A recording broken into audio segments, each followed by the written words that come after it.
আমি প্রতিবন্ধী বলে আমার স্বামী আমাকে রেখে চলে যায়। চলে যাওয়ার পরে মানুষের নানা ধরনের ঠাট্টা লাঞ্ছনা পেয়ে মানুষের দ্বারে দ্বারে মুঠো ভাতের জন্য কেউ সাহায্য করেনি। আপনার কাছ থেকে প্রতিবন্ধী কার্ড পেয়েছি। মাননীয় প্রধানমন্ত্রী, আমার কোনো মাথা গোঁজার ঠাঁই ছিল না। একটি কুড়িঘর অনেক কষ্ট করে থাকতাম। প্রভাবশালীদের কাছে বারবার হাত পেতেছি, কেউ সাহায্য করেনি। সংসার নামক জীবনটা খুবই কষ্ট। আমার খুব কষ্ট হয়েছিল।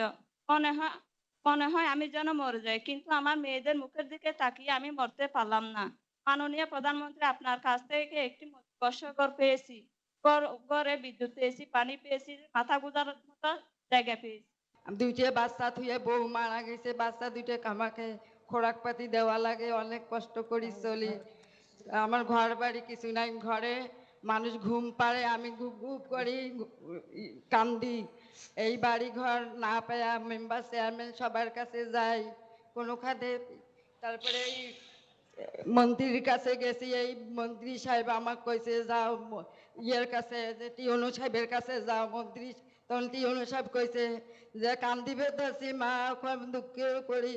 তখন আমি টিউনু সাহেব কয়ে যে যাও তোমার ঘর হবে, যাও। তখন আমার মনটা ঠাই হচ্ছে মা, তোমার বাড়ির যে আমি ঘরে আসি, বসবাস করি আসি, মনে হয় যে তোমাকে জ্বরে আমি কোলাত নেই মা, তোমাকে এইরকম আমাকে মনে হইতেছে।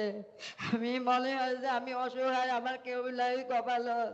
আমার মাও বাপ ছোটতে মারা গেছে। আমি খুব দুঃখের মানুষ, অনেক দুঃখ কষ্ট করি, অনেক জীবনটা আমার কাটি যাবার লাগছে। এখন দুইটা বাচ্চা, ছেলেটা অনেক পাগল, তার বউটা মারা গেছে, বাচ্চা দুটাকে আমাকে দেখাশুনে করা লাগে মা। আমি এখন বয়স হয়েছে, আমি কাজকর্ম করি পাই না, মানুষের বাড়ি তো চাওয়া তো ঠিক নয়। এখন কি করি চলবো মা, আমাকে তোমরা পথ করি দাও মা, আমার খুব আমি কষ্ট দুঃখের মানুষ মা, আমার তোরটা শুকিয়ে যায় মা, মনে হয় তোমাকে জড়ে ধরি আমি কোলাত নেই, বলে এইরকম হয়েছে মা, আমার কপালে এইরকম দুঃখ মা। টিউনো সাহেব আমাকে এই ঘরটা দিছে, এই সাহেব দিছে আমাকে এই ঘর। এই যে তোমার আদর্শর বাড়ি ঝকঝকে পরিষ্কার, অনেক শান্তিতে আছি, সুখে ঘুম নিন ভাগ করতেছি, আমি এখন শান্তিতে আছি মা। এখন কি করা যায় মা, আমার ব্যবস্থা করি দেন মা, আমি কোনো কাজকর্ম করি পাই না মা। মাসিক ভাতাটা পাচ্ছেন আপনি? ভাতা দেওয়া হয় না? ভাতা পান? ভাতা পাই, চা খাওয়া পয়সাও হয় না, আগতে খেয়া শেষ করি। যে ওষুধ লাগে 300 টাকার ওষুধ আমার খাইতে লাগে, দিন দিন 300 টাকার ওষুধ খাইতে লাগে আমার। আপনি ঘর দিয়েছেন, আমরা অনেক সুখে আছি। আপনি যখন ঘর আমাকে ছিল না, আমরা অনেক কষ্টে ছিলাম মা, অনেক কষ্টে ছিলাম। আমি হোটেলে কাজ কাম করছিলাম, বাড়িতে থাকার জায়গা ছিল না, মাসের বাড়িতে ছিলাম। কখনো আমি রাত কেটেছি হোটেলে থেকে, ব্রিন্সির মধ্যে রাত কেটেছি। আমার মা বৃদ্ধ ছিল, আমরা দুজন মা ছেলে মেলে হোটেলে কাজ করতে গিয়েছিলাম। এসে ঘর থাকার জায়গা নাই, কোথায় থাকবো? আবার সারাদিন কাজ কাম করে হোটেলে সারা রাত জেগে আবার সকালে হোটেলে চলে যাই।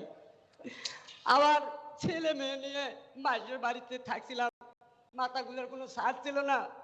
বৃষ্টি হয়েছিল, বাল বাচ্চা নিয়ে বৃষ্টির মধ্যে কান্না করছি, আমার ঘর ছিল না। আমার মেয়ে বলতো বাবা আমাদের কি ঘর হবে না? আমি বলছিলাম মা ঘর হবে, আল্লাহর কাছে দোয়া রাখো আমাদের ঘর হবে। কিন্তু আমি মনে বলে বলছিলাম আমার শরীরে অসুখ, আমি কিভাবে, আমার তো টিন কেনার যোগ্যতা নাই। কিন্তু আপনার চেষ্টাতে আমি আজকে ঘর পেয়েছি, আজকে অনেক সুখী মা, আমি অনেক শান্তিতে আছি। আজকে যখন আমি মানুষের বাড়িতে ছিলাম, ওরা শাক সবজি চাষ করত, আমি চেয়ে চেয়ে দেখতাম আমি কি শাক সবজি চাষ করতে পারবো না? আমি এখন পেয়েছি মাননীয় প্রধানমন্ত্রীর চেষ্টায়, এখন আমি শাক সবজি চাষ করতে পারতেছি। আমি এখন হাঁস মুরগি পালতেছি, আমি এখন গাছ লাগিয়েছি। আমি যখন মানুষের বাড়িতে ছিলাম, আমি মনে করছিলাম ওরা আম জাম কাঁঠাল পেরে তাদের ছেলে মেয়েদেরকে দেয়, আমি কি পারবো না? আজকে আমি নিজে গাছ গেড়েছি, আমার মনে হচ্ছে আমার ছেলে মেয়েদেরকে এখন আমি নিজেই গাছের থেকে ফল পাকনা পেরে খাওয়াবো। আর খুশির কথা কি বলবো মাননীয় প্রধানমন্ত্রী, আমার ঘর ছিল না, আমি এখন চিন্তা করি না আমি পাকা ঘরে আমি থাকতে পারবো। এখন আমি পাকা ঘরে থাকতেছি মাননীয় প্রধানমন্ত্রী।